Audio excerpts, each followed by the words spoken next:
dekada berbera dabcan kuwa shaqaysaa mareeyaha guud ee dekada Soomaaliland Saciid ayaa dabcan dadkii munaasabada ka qayb galay kamid ahaa mareeyaha balkawar hadda dekada ayaa hawlaheeda iyo mashruucan imika bilaabmay seed ugu diyaar garoobay wallahi runtii aad iyo aad ayaad u mahadsantiin mashruucan wuxuu ahaa mashruucii hore heshiiska u galay madaxweynaha hore Axmed Siiraanyo muddo dheer buu soo socday in la fuliyo 400 mitir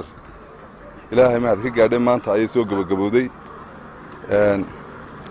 waxaan rajaynaynaa inuu dhismahaasi wax weyn ka bedelo waa heshiiskii u dambeeyay soo saxeexay aniga saddex geesoodka ahaa Somaliland iyo DP World iyo Ethiopia Ethiopian rajaynayno marka dhismahan dhamaado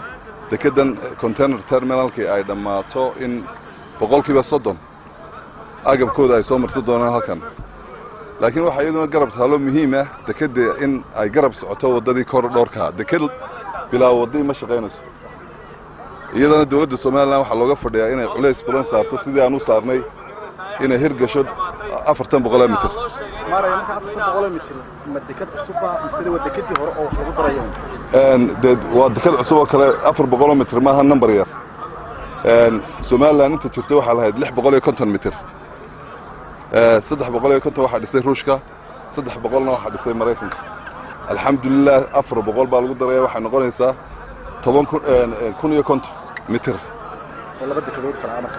ha laakiin waxa laba dekado kala noqonayaan tan waa container terminal oo wiishashkeedii wadata ta kalena waxa noqonaysaa normal bulk cargo kala caadiga marka imika dunida waxay isu bedelaysaa containerizer in container agab kala soo saaro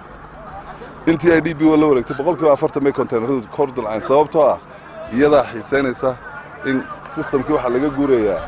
bagaashka faraha badan aha laakiin container lagu soo guro waan gartay waxa ku jirtay saasaytay Ethiopia qayb ka ah heshiiska berbera port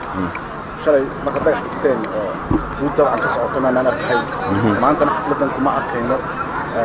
waxa dhigantay bal oran kara in Ethiopia ka maqnaato wallahi haday ka maqnaatay haday joogtaba sax baa dhacay marka imaanshiyahan waa celebration haddii ay dawladda Ethiopia mashquul ka noqoto dhibaato ma laha laakiin saxiixi wuu dhacay marka wixii hore sidii wixii la seexdun bay wax fuleen insha Allah xukuumad ahaan ma ogtiina ma casuumteen oo ma iskala ogtiin artaas wallahi runtii waa la casuumay laakiin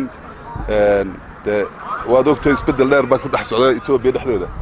xaaladaha awgeed mooyee laakiin heshiiska uu dhacay waa lagu wada qanacsanayay heshiiska saddex geesoodka ahaa sidii buu soconay insha Allah noqday dekada container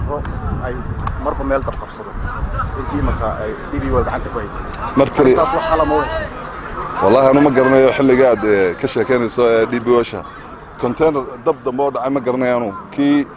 u horeeyay markii ay la wareegtay mooyaane xilligaana ma joogin anigu laakiin intii aan joogay wax ka dhacay oo daba ma jiraan mareeyaha wadameen shaash gudinaha tahay muddo talabu qaadanaya